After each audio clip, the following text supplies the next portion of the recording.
حدیث میں آتا ہے رسول اللہ صلی اللہ علیہ وسلم نے فرمایا جس شخص کو جہنم میں سب سے آخر میں نکالا جائے گا اور اس کو سب سے کم درجے کی جنت ملے گی، تو اہل ایمان جو ہے نا، یہ ہمارا عقیدہ ہے، قرآن و سنت نے بیان کیا ہے کہ جو ایمان والے لوگ ہیں سزا کھانے کے بعد بالآخر وہ جہنم سے نکلیں گے۔ ایمان بہت بڑی نعمت ہے، خوب سمجھ لو۔ انسان عمل میں کتنا ہی خراب کیوں نہ ہو، لیکن جب تک وہ مومن ہے، ایک اللہ کا قائل، پیغمبر صلی اللہ علیہ وسلم کی ختم نبوت کا قائل، اسلام کو برحق سمجھتا ہے اور کلمے کو مانتا ہے، تو کیسا ہی برا عمل کرے سزا کھانے کے بعد بالآخر جہنم سے نکلے گا۔ اس پہ اللہ رسول نے بہت واضح طور پہ بتا دیا ہے کیوں نکلے گا، یہ بھی حدیث میں آتا ہے۔ حدیث میں آتا ہے کہ جب گناہگار مسلمان جنہوں نے زنا کیا، نمازیں چھوڑی، شرابیں پی، جب جہنم میں جلیں گے نا طویل عرصے تک، تو کافر ان سے کہے گا کہ تمہارے ایمان نے، تمہارے مسلمان ہونے نے تمہیں کوئی فائدہ نہیں پہنچایا، تم تو ہماری طرح ہی ہو، ہم بھی جل رہے ہیں، تم بھی جل رہے ہو، ہم تو غیر مسلم تھے، تم مسلم ہو، تو تمہارے مسلم ہونے کا شناختی کارڈ میں بس تم نے مسلمان لکھوا لیا تھا، تو فائدہ کیا ہوا؟ تم بھی وہی، ہم بھی وہی، تو تم خدا کو مانتے تھے، اس سے تمہیں ملا کیا؟ نبی صلی اللہ علیہ وسلم نے فرمایا جب کافر مسلمان کو یہ طعنہ دے گا اللہ کو غیرت آئے گی، غضب آئے گا، اور اللہ کہے گا یہ کیسے ہو سکتا ہے کہ جو مجھے مانتے تھے، جو میرے حبیب صلی اللہ علیہ وسلم پر اور پیغمبروں پر ایمان رکھتے تھے، جو موسیٰ کو اللہ کا نبی مانتے، عیسیٰ کو اللہ کا نبی مانتے، ابراہیم کو اللہ کا خلیل مانتے، آدم کو اللہ کا نبی مانتے، محمد صلی اللہ علیہ وسلم کو اللہ کا نبی مانتے، قرآن کو میرا کلام مانتے، جو مانتے تھے نماز پڑھنی چاہیے پڑھتے نہیں تھے، جو مانتے تھے شراب نہیں پینی چاہیے پی رہے تھے، لیکن مانتے تھے پینی نہیں چاہیے، اس کو اچھا نہیں قرار دیتے تھے۔ ایمان کسے کہتے ہیں؟ برائی کو برائی سمجھو آپ۔ جو مانتے تھے بھائی نشہ نہیں کرنا چاہیے، کرتے تھے، گناہگار سمجھتے تھے اپنے آپ کو، جو بد نظری کرتے تھے، لیکن وہ مانتے تھے کہ یہ اچھا کام نہیں ہے۔ کافر کسے کہتے ہیں پتہ ہے؟ برائی کرتا ہے اور کہتا ہے اس میں حرج کیا ہے، اس کو کافر کہتے ہیں۔ شراب پیتا ہے، بولتا ہے بھائی میں پیتا ہوں، تیرے کو کیا تکلیف ہے؟ پیتا ہوں تو کیا ہے، اس میں کیا خرابی ہے؟ یہ تو مولویوں نے بولا ہوا ہے کہ نہیں پیو نہیں پیو، اسے کیا کہتے ہیں؟ یہ مسلمان ہے کافر ہے؟ بول لو نا یار، کیا ہو گیا یار؟ گناہ کو حلال سمجھ کے کرنا، گناہ کو برا سمجھ کے نہ کرنا، یہ عمل کیا کہلاتا ہے؟ کفر۔ ماں باپ کو اولڈ ہاؤس میں جمع کرا دیا، جیسے ہوتا ہے باہر ملکوں میں، بوڑھا ہو گیا ابا چل بھائی تو ایدی سینٹر میں جا یار، ان سے بولو یار یہ غلط ہے نہیں کرو، تو کہہ رہے ہیں کیا اس میں یار، وہ وہاں زیادہ اچھی کیئر ہو رہی ہے اس کی، تو اس میں کیا ہے؟ باپ سے بدتمیزی سے بات کر رہا ہے، اسے بولو بھائی، آج کسی کو بولو، کہہ رہے کیا ہے میرا باپ ہے تجھے کیا تکلیف ہے؟ اس کا مطلب یہ برائی کو کیا کر رہا ہے؟ اچھا سمجھ کے کر رہا ہے۔ اور ایک وہ ہوتا ہے کہ اس کو کافر کہتے ہیں، ایک وہ ہوتا ہے جب آپ ہندوؤں میں بیان کرو کہ گرل فرینڈ مت بناؤ، کہنے کیوں نہیں بنایا بھائی، کیا ہے گرل فرینڈ میں کیا خرابی ہے؟ تو برائی کو وہ کیا سمجھ رہے ہیں؟ اس کو برائی نہیں سمجھتے۔ مسلمان نے گرل فرینڈ رکھی ہوئی ہے، اس کو بولیں گے بھائی یہ حرام ہے، تو اس کو تھوڑا سا ندامت کا احساس ہوگا، یار کام میں کیا کر رہا ہوں غلط۔ نکاح پیغمبروں کی سنت ہے، گرل فرینڈ رکھنا یہ کافروں کی سنت ہے، زنا کرنا یہ گندا عمل ہے، یہ پاکیزہ عمل نہیں ہے۔ نبی صلی اللہ علیہ وسلم نے معراج کی رات میں کچھ لوگوں کو دیکھا، ننگے مرد اور ننگی عورتیں آگ میں جل رہے ہیں، اور شعلے اوپر جاتے ہیں تو وہ ننگے جسموں کے ساتھ اوپر جاتے ہیں۔ آپ نے جبریل سے پوچھا یہ کون لوگ ہیں؟ تو جبریل نے کہا یہ آپ کی امت کے زنا کرنے والے مرد اور زنا کرنے والی عورتیں، دونوں کو برہنہ کر کے اللہ نے ایک ساتھ آگ میں پھینک دیا ہے۔ جس عورت کے ساتھ زنا کیا اس عورت کو بھی اسی آگ میں برہنہ کر کے، اور جس نے زنا کیا اس کو بھی اللہ اسی آگ میں ڈالے گا، زنا جس نے زنا کیا۔ سمجھ رہے ہو کہ نہیں سمجھ رہے؟ تو مسلمان گناہ کرتا ہے لیکن اس پہ اس کو ندامت کہ غلط کر رہا ہوں میں، تو اس گناہ کی سزا یہ اس کو ملے گی۔ لیکن اگر توبہ نہ کی، اس نے توبہ کر لی تو اللہ معاف کرنے والا ہے۔ توبہ کیے بغیر، سچی توبہ کیے بغیر اگر چلا گیا دنیا سے، تو قرآن نے جو اصول اور ضابطہ بیان کیا اس کو سزا ملے گی۔ اب یہ بھی اسی آگ میں جلے گا، کافر بھی جلے گا۔ تو حدیث میں آتا ہے کافر ایک دن اس کو طعنہ دے گا اور کہے گا کہ تمہیں تمہارے ایمان نے کوئی فائدہ نہیں پہنچایا، تم اللہ کو مانتے تھے، ہم پتھروں کے بنے ہوئے بتوں کو مانتے تھے، تو کیا فائدہ ہوا؟ تم بھی ہماری طرح جل رہے ہو اور ہم بھی تمہاری طرح۔ تو اللہ کو غضب آئے گا، اللہ کو غیرت آئے گی کہ میرے ماننے والے جو برائی کو برائی سمجھا کرتے تھے اور مجھ سے توبہ استغفار کیا کرتے تھے، ان کو میں کیسے ان لوگوں کے برابر چھوڑ دوں جو میرا انکار کیا کرتے تھے؟ حدیث میں آتا ہے اللہ تعالیٰ فرشتوں سے کہیں گے کہ جس نے زندگی میں کبھی کوئی نیکی کی ہو اس کو جہنم سے نکال دو. بہت بڑی تعداد جہنم سے نکلے گی. پھر اللہ کہیں گے اب ایسا کرو، سفارشیں شروع ہوں گی. سفارشیں پیغمبر صلی اللہ علیہ وسلم شفاعت کریں گے. اللہ نبی صلی اللہ علیہ وسلم کی شفاعت کی برکت سے بہت سارے مسلمانوں کو جہنم سے نکالیں گے. پھر رشتہ دار سفارش کریں گے. آپ کا کوئی بیٹا عالم ہو، حافظ ہو، شہید ہے، کوئی آپ کا دوست ہے، جیسے دنیا میں یاد کرتے ہیں نا، نادرا کی لائن میں لگے ہوئے اندر کوئی تعلق والا نظر آ گیا، آنکھ ماری یار، وہ آ جاتا ہے، وہ بھی آنکھ مارتا ہے. ہمارے ایک دوست تھے اتنے چھوٹے سے نا، وہ پاسپورٹ کی لائن میں کھڑے ہوئے تھے. ہم نے ان سے پوچھا یار کوئی آپ کے ساتھ دلچسپ واقعہ ہوا ہو؟ ان کا قد بیچاروں کا بہت چھوٹا، پاسپورٹ کی لائن میں کھڑے ہوئے تھے. تو ہم نے کہا کوئی واقعہ؟ کہہ رہے ہیں میں پاسپورٹ کی لائن میں کھڑا ہوا ہوں، مجھے بلا ہی نہیں رہا ہوں. تو میں نے کہا یار اتنے لوگ مجھ سے پہلے چلے گئے، مجھے تو بلا. کہہ رہے بھائی تو کھڑا ہوگا تو تجھے بلاؤں گا نا، تو بیٹھا ہوا کیوں ہے؟ سمجھ آ رہی؟ پھر کہتے ہیں میں نے ایسے اچھل کے بتایا بھائی میں بیٹھا ہوا نہیں ہوں، میں کھڑا ہوں. تو عجیب عجیب واقعات ہوتے ہیں پاکستان میں. تو جیسے ہوتا ہے نا یار، اب دنیا میں تو یہ غلط سمجھا جاتا ہے، لیکن اللہ تو اللہ ہے. اللہ اس تعلقات کا فائدہ پہنچائے گا.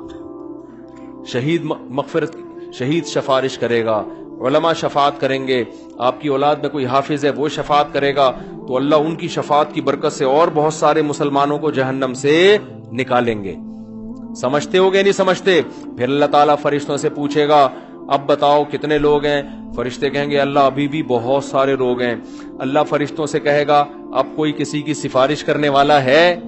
فرشتے کہیں گے اللہ اب کوئی سفارش کرنے والا نہیں ہے. سب کے جتنے ریلیٹو تھے سب نے نکال لی. اب یہ وہ لوگ پڑے ہوئے جن کا کوئی ریلیٹو بھی انسان کا بچہ، اپنے الفاظ میں کہہ رہا ہوں میں، کوئی حافظ عالم کوئی بزرگ کوئی ہے ہی نہیں. سارے وہی جو برے ماحول میں سب دائیں بائیں برے لوگ ہی تھے. تو اللہ جواب میں کیا کہیں گے؟ هل يبقى الا الرحمن، کہ رحمان تو باقی ہے نا. جب پیغمبر کو اپنی امت پہ ترس آ سکتا ہے، دوستوں کو دوستوں پہ ترس آ سکتا ہے، اولاد کو ماں باپ پہ، ماں باپ کو اولاد پہ، شوہر کو بیوی پہ، بیوی کو شوہر پہ ترس آ سکتا ہے، اور مجھ سے سفارش کر کے نکلوا رہے ہیں، تو میرا بھی تو اپنی بندوں سے خالق اور مخلوق کا تعلق ہے، تو میں بھی تو نکالوں گا نا. تو اب کوئی سفارش کرنے والا نہیں ہے. تو من کان فی قلبہ مثقال حبۃ من خردل من ایمان، جس کے دل میں رائی کے دانے کے برابر بھی ایمان ہے، اللہ فرشتوں سے کہیں گے اس کو بھی نکال کے لے آؤ. اس کو بھی نکال کے. ایمان کا مطلب پہلے سمجھ گئے؟ جو گناہ کرتا ہے اور فخر کرتا ہے وہ ایمان والا نہیں ہے. وہ ایمان والا نہیں ہے اللہ کی نظر میں، وہ تو کافر ہے. تو حدیث میں آتا ہے، بہت اہم حدیث ہے، خوب غور سے سنیں. اللہ ایک ایک وہ جو ہے نا فرشتہ پھر نکالنا شروع کرے گا، یہاں تک کہ جو سب سے آخر میں جہنم سے نکلے گا وہ سب سے بدبخت ترین انسان ہوگا کہ نہیں ہوگا؟ سب سے زیادہ اس کے اعمال کالے تھے، صرف ایک ایمان کی دولت لے کر گیا وہ.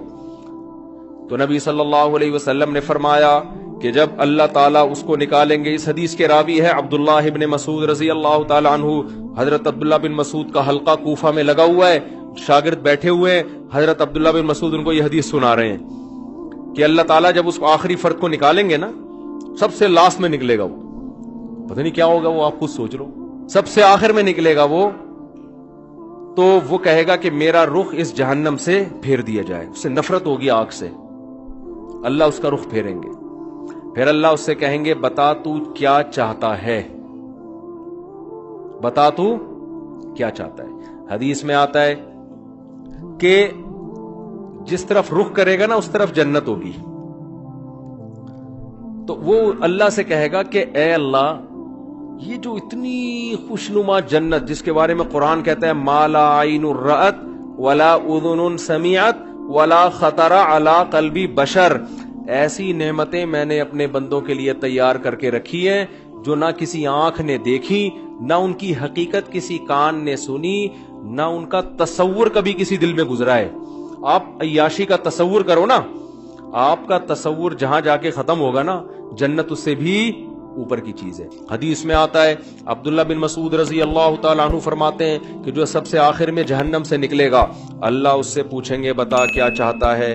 وہ کہے گا اے اللہ یہ جو جنت کی ہوائیں آ رہی ہیں بس اس کے قریب تھوڑا سا مجھے لے جا, مجھے تیرے جلال کی قسم اس کے علاوہ تجھ سے میں کچھ بھی نہیں مانگوں گا. اللہ کہیں گے وعدہ کر, حدیث کا مفہوم اپنے الفاظ میں پیش کر رہا ہوں کہ مزید کچھ نہیں مانگنا. کہے گا کچھ بھی نہیں مانگوں گا. اس کو اتنی حسین جنت نظر آئے گی نا, وہ کہے گا بس اس کے قریب بھی پہنچ جائے نا وہ بہت ہے میرے لیے. جب قریب جائے گا تو اور جنت کی خوشبوئیں اور ہوائیں آنا شروع, تو تھوڑی دیر میں برداشت سے باہر ہو جائے گا معاملہ. پھر وہ اللہ سے کہے گا اے اللہ یہ جو دروازہ ہے نا جنت کا بس یہاں تک پہنچا دے. اللہ کہے گا تو نے مجھ سے وعدہ کیا تھا مزید کچھ نہیں مانگوں گا. کہے گا اللہ میں نے وعدہ تو کیا تھا بس یہ میرا سچی مچی کا وعدہ ہے, یہاں تک پہنچا دے, اس کے بعد میں تجھ سے کچھ بھی نہیں. غالباً حدیث میں آتا ہے ایک درخت اللہ جنت کا لگائیں گے باہر, درخت ہوگا جنت کا, کہے گا اس درخت میں پہنچا دے, اتنا حسین خوبصورت درخت ہوگا وہ. حدیث میں آتا ہے اللہ یہ بات جانتے ہوں گے کہ یہ معذور ہے, حالانکہ اللہ سے معاہدہ کر کے توڑنا کتنا بڑا جرم ہے نا, لیکن اللہ کو پتا ہوگا میں نے اتنا حسین درخت جنت کے قریب لگایا ہے کہ یہ شخص کوئی بھی ہوتا نا, کتنا نیک سے نیک آدمی ہوتا جس نے زندگی میں کبھی معاہدہ نہیں توڑا, آج وہ بھی معاہدہ توڑ دیتا. اس میں اٹریکشن اتنی ہے. تو ایک درخت جب وہ وہاں پہنچے گا اب جنت کے بالکل قریب ہو گیا, اب وہاں سے جنت کی ہوائیں آ رہی ہیں, مشک و عنبر کی ہوائیں آ رہی ہیں. وہ کہے گا تھوڑی دیر تو برداشت کرے گا, اس کے بعد کہے گا اے اللہ بس تو مجھے اس کے دروازے تک پہنچا دے, میرا پکا سچا وعدہ, اس کے بعد میں تجھ سے کچھ بھی نہیں مانگوں. اللہ کہیں گے تو نے تو وعدہ کیا تھا مجھ سے. وہ کہے گا مجھے اچھی طرح یاد ہے میں نے وعدہ کیا تھا, وعدہ خلافی کرنا بہت بڑا گناہ ہے اور اللہ سے وعدہ کر کے جھوٹ بولنا تو بہت بڑا گناہ ہے, بس ایک دفعہ ہے بھائی اس کے بعد کبھی نہیں مانگوں گا. حدیث میں آتا ہے اللہ جانتے ہوں گے کہ یہ معذور ہے, کوئی بھی اس کی جگہ ہوتا تو جنت میں اٹریکشن اتنی ہے, دروازے پہ پہنچ جائے گا, اب تو اور قریب ہو گیا نا. تو وہ کہے گا اے اللہ اندر داخل کر دے, پکا وعدہ, اس کے بعد میں تجھ سے کچھ بھی بولو نہیں مانگوں گا. اللہ کہے گا تو نے وعدہ کیا تھا, کہے گا وعدہ کیا تھا, اب میں بالکل سچی مچی کا وعدہ کر رہا ہوں, بالکل پکا ڈھکا وعدہ کر رہا ہوں, اس کے بعد کچھ نہیں مانگوں گا. حدیث کا آخر میں الفاظ یہ ہیں کہ جب اللہ اس کو جنت میں داخل کر دے گا نا تو وہ جب اندر جا کے دیکھے گا او بھئی ایسے دودھ کی نہریں, شراب کی نہریں, ہورے, کراچی کے لونڈے لپاڑوں کو تو ایک ہوری دکھا دو نا کافی ہے ان کے لیے. اور یہ تم گٹکے کھا رہے ہو نا, ہور تو دور کی بات, ان دنیا کی عورتوں کے قابل نہیں بچو گے تم. یہ بیڑا غرق کر دیتا ہے یہ گٹکا. ہمارے ایک دوست بہت سگریٹ پیتے تھے, شادی نہیں کرتے تھے. میں نے کہا یار اب شادی کیوں نہیں کرے گا, نا دھواں نکلے گا اور کچھ بھی نہیں بچا میرے اندر. وہ بالکل نا ہڈیوں کا ڈھانچہ بن گئے, کہہ رہے اب دھواں ہی رہ گیا. تو یہ گٹکے ہی نہ ہو, تھوڑا صحت بناؤ یار, سمجھ رہے ہو, کچھ صحت بناؤ. تو اس گٹکے کے ساتھ ہور ملے گی بھی کیسے تمہیں؟ ہور خود وہ انکار کر دے گی اللہ اس کے نیک عمل کی وجہ سے میں اس کو مل رہی ہوں, میں نے کون سا گناہ کیا تھا تو مجھے اس کے حوالے کر رہا ہے, کیا خیال ہے؟ تو پہلے گٹکے والوں کو تیزاب سے کلیاں کروائی جائیں گی, اور تیزاب جنت میں نہیں ہوگا. تیزاب کے لیے جہنم میں نہ جانا پڑے کہیں, خدا نخواستہ. تو چھوڑ دو یہ منہ کے کینسر سے کتنے لوگ میں نے مرتے ہوئے اپنی آنکھوں سے دیکھے ہیں جوانی میں. تو خیر, تو حدیث میں آتا ہے جب وہ جنت کے اندر جائے گا نا, اتنی حسین جنت, اتنی خوبصورت جنت کہ وہ اللہ سے کہے گا کہ اے اللہ تو اللہ ہو کے میرے ساتھ مذاق کر رہا ہے. یعنی اس کو تصور ہی نہیں ہوگا نا کہ اللہ مجھے اتنی خوبصورت جنت میں داخل کر سکتا ہے. یہ تو ممکن ہی نہیں ہے کہ یار اتنے میں کہاں اور یہ اتنی خوبصورت جنت عیش و عشرت والی کہاں. عبداللہ بن مسعود رضی اللہ تعالی عنہ, انہوں نے جب یہ حدیث سنائی تو یہ حدیث سنا کے مسکرانے لگے. صحابہ کیسے نبی سے محبت کرتے تھے یار. یعنی نبی صلی اللہ علیہ وسلم نے حدیثیں سناتے وقت جو انداز تھا نا, صحابہ کوشش کرتے تھے پیغمبر کا قول سناتے ہوئے ہمارا انداز بھی وہی ہو جائے. تو عبداللہ بن مسعود یہ حدیث سنا کر مسکرائے اور اپنے شاگردوں سے پوچھا، پوچھتے نہیں ہو کہ میں مسکرا کیوں رہا ہوں؟ شاگردوں نے کہا، بتائیے آپ کیوں مسکرا رہے ہیں؟ انہوں نے کہا کہ نبی صلی اللہ علیہ وسلم نے جب یہ بات ہمیں سنائی نا کہ وہ شخص اللہ سے کہے گا، اے اللہ تو اللہ ہو کے مجھ سے مذاق کر رہا ہے بھائی تو جب یہ بات نبی نے سنائی تھی تو نبی بھی مسکرائے تھے، اور مسکرانے کے بعد نبی نے ہم سے پوچھا تھا کہ پوچھتے نہیں ہو میں مسکراتا کیوں؟ ہم نے پوچھا تھا کہ یا رسول اللہ آپ بتائیے کہ آپ کیوں مسکرا رہے ہیں؟ تو نبی صلی اللہ علیہ وسلم نے فرمایا کہ جب بندہ اللہ سے یہ کہے گا نا، اللہ تو اللہ ہو کے میرے سے مذاق کر رہا ہے، تو اللہ بھی بندے کی یہ بات سن کے مسکرائے گا. سمجھ رہے ہو؟ اللہ اس پہ گستاخی کا فتویٰ نہیں لگائے گا. گستاخ، اللہ کو پتہ ہے اس کی اندر کی حالت کیا ہے، اندر کی حالت کیا ہے. پھر اللہ اس سے کہیں گے یہ ایک ہے، اس جیسی 10 گنا بڑی جنت میں نے تجھے دی ہے. تو بھائی وہ اللہ ہے، وہ انسان نہیں ہے، اس کے خزانے بھی بہت اور اس کے دونوں ہاتھ بھی کھلے ہوئے ہیں. تو اللہ کہتا ہے قل اُنَبِّئُكُم بِخَيْرٍ مِّن ذَلِكُم، جن دنیا کی نعمتوں کے پیچھے تم بھاگ رہے ہو نا، اس سے بڑی نعمتیں ہم تمہیں بتاتے ہیں. وہ کیا